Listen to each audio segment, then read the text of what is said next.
Hello, Brav. This is The Explorations of Père Marquette, written by Jim Kjelgaard and illustrated by Stephen J. Voorhees. Originally, I wasn't going to buy this book because it's ex-library and it's a little bit rough looking, but after seeing that it goes for $15 to $30 on eBay, I probably am not going to pay that much. So I picked it up for $2 at the Goodwill. It's a Michigan subject, and it's about westward expansion. And I will botch all the French names because that's what happens. The explorations of Père Marquette. What wonder Père Marquette must have felt as he paddled his canoe down waterways never before seen by white men. A missionary from France, Marquette had come to North America to answer some imponderable questions. How extensive was this new world? Was it just a narrow strip of land between the Atlantic and Pacific Oceans? From the Indians he heard about a vast river to the west. Did this river, which some tribes called the Mississippi, empty into the Pacific Ocean? If so, what a great discovery that would be. Here is a vivid and lively account of Père Marquette's famous explorations of the Mississippi Valley and the Great Lakes Basin, explorations that opened up an exciting new world for the countless millions that followed. Landmark Books, copyright 1951, to Norma Rathbun of the Milwaukee Public Library, who has faith in young people and books. There's the contents. Read them at your will. You can turn down the volume because my voice will likely annoy you, as will my commentary. But no one else is doing this, so you have to bear with me. Luckily, you get to see the page and you can read on your own. Turn the volume down if it disturbs you. Forward, our country is young enough to contain unsettled spots.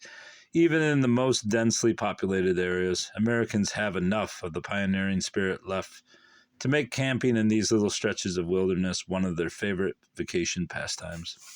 The boys and girls who read this story will be transported in imagination to the time when the Mississippi River flowed in mysterious grandeur through unexplored prairies and forests that stretched for countless miles on either side. They will camp where only unknown fish and game and Indians lived. They will be with the first white men to see all this. There is adventure here to excite all of us. What makes this book most interesting is that Jim Kjelgaard has based all but 2 incidents on the life of Father Marquette, S.J. The stories of the wounded Indian and the finding of game on the South Lakes, while not recorded of Father Marquette, are, as we know from the writings of Jesuits, who were his fellow laborers, typical of what he would have done in the circumstances. This book presents the adventures of a real hero, greater than those created by fiction. R.N. Hamilton, S.J., Director, Department of History, Marquette University, Milwaukee, Wisconsin. The Explorations of Père Marquette. Chapter 1, Into the Wilderness.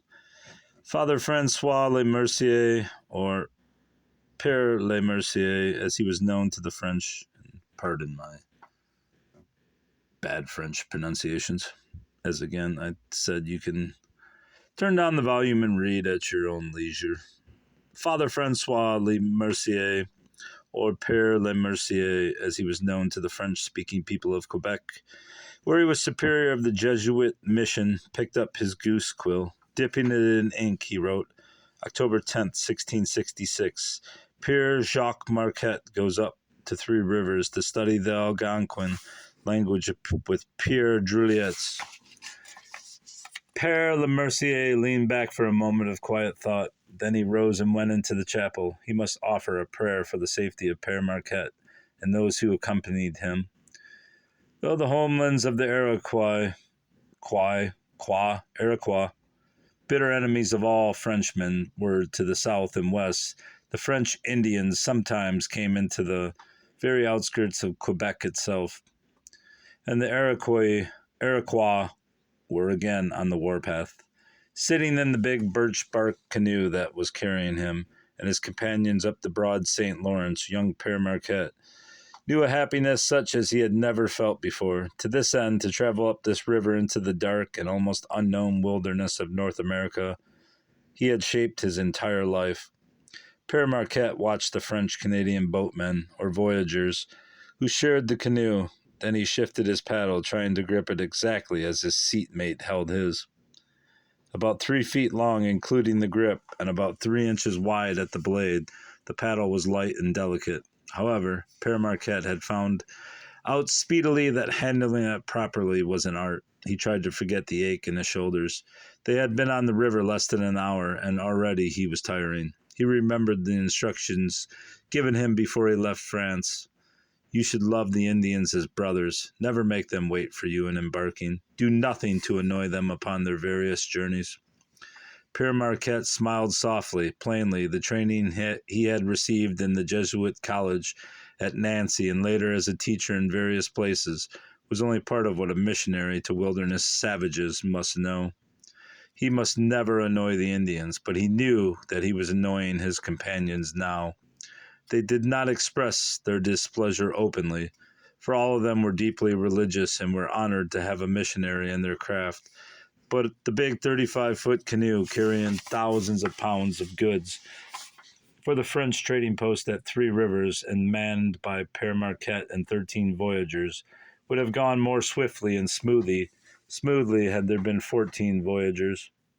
Père Marquette turned intent eyes on the supple back of the canoeman just ahead of him. There was a definite rhythm in the way the man handled his paddle. It seemed to be an extension of his own arm. Père Marquette tried hard to swing his paddle with that of the little voyager, but it was impossible. All the voyageurs were stroking once every second in perfect time, sinking their paddles 18 inches into the river and bringing them back in unison. The canoe would have gone forward as smoothly as a greyhound on fresh quarry if every paddler had done exactly the same thing. Père Marquette could not. The paddles in the voyager's hands seemed alive. His was simply another wooden thing, but it was not so wooden as his arms and shoulders seemed now.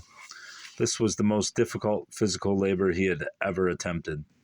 Père Marquette did his best to keep up with the others, but he almost dropped his oar into the river. Then, just as he knew that he could not force one more stroke, the canoe glided to a halt in a quiet cove. At once the bowman and the steersman pushed slender poles over the side into the river's soft bottom and anchored the canoe by holding on to the poles. There was a flurry of activity as each man hauled out a pipe and a pouch of tobacco. Sparks flew from flint and steel, and 13 canoemen puffed in contentment. Père Marquette relaxed gratefully. He was about to shift his legs to a more comfortable position when he was halted by the steersman's alarmed, "No!" Père Marquette looked questioningly around. The steersman, Pierre du Chesney, chided him. "The canoe, she is only bark. You must learn how to move, or you make the hole."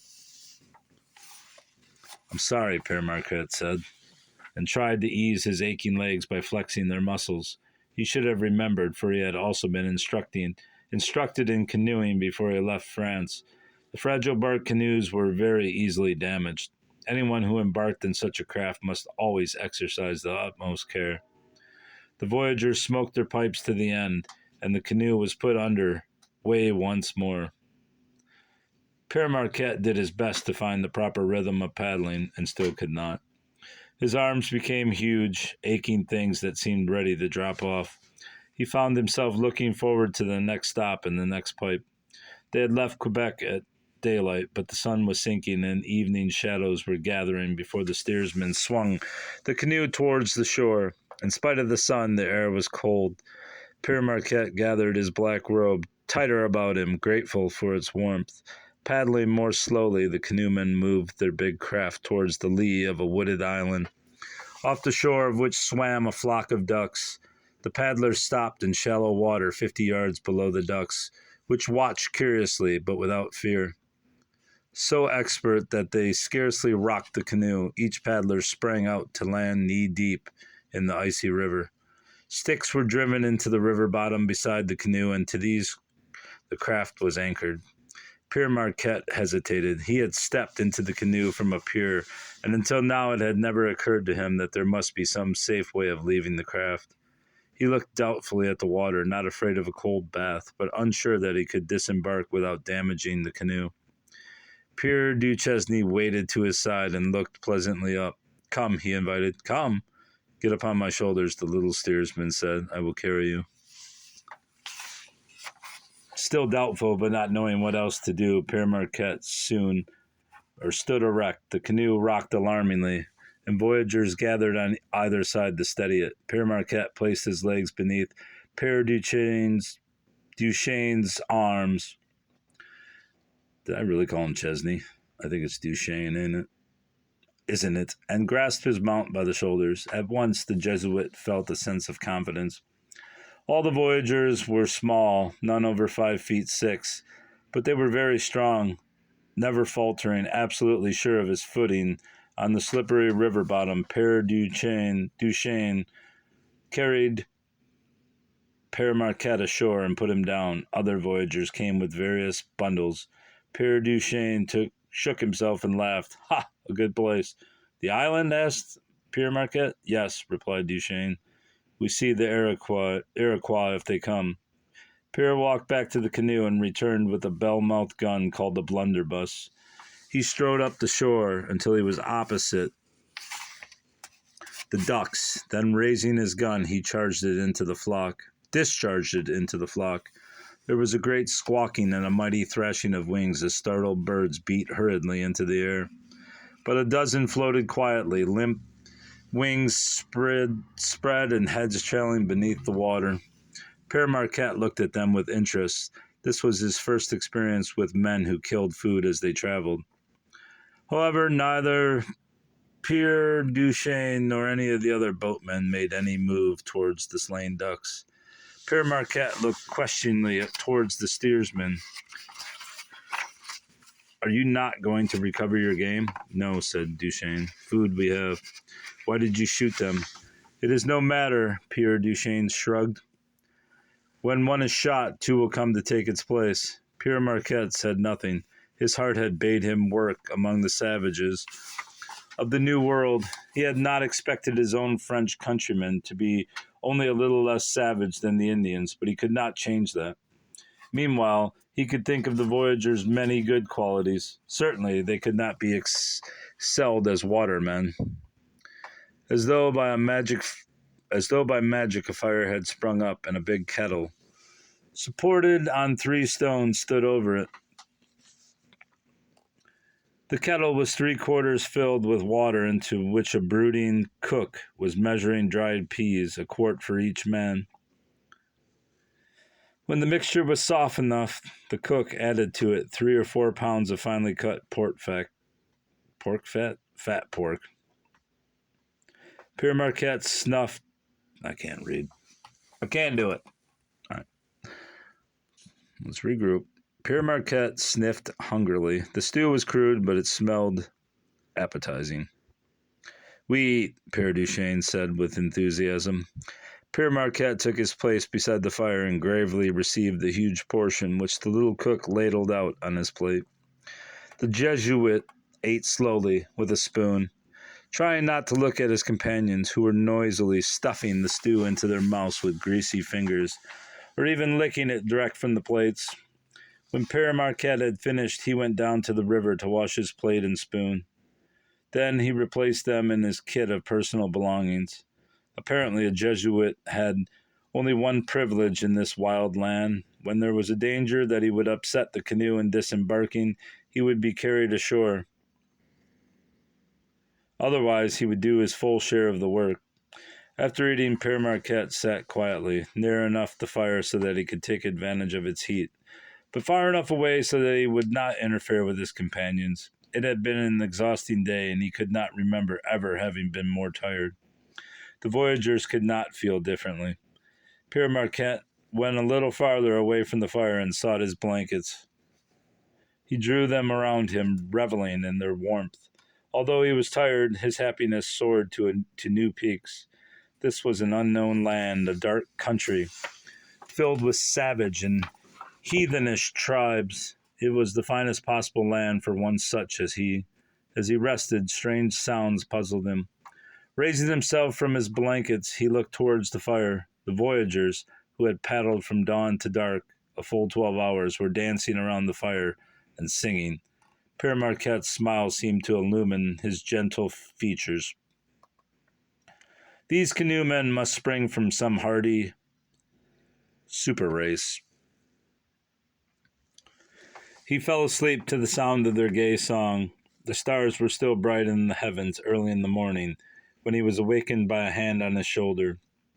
Père Duchesne said, "Come now."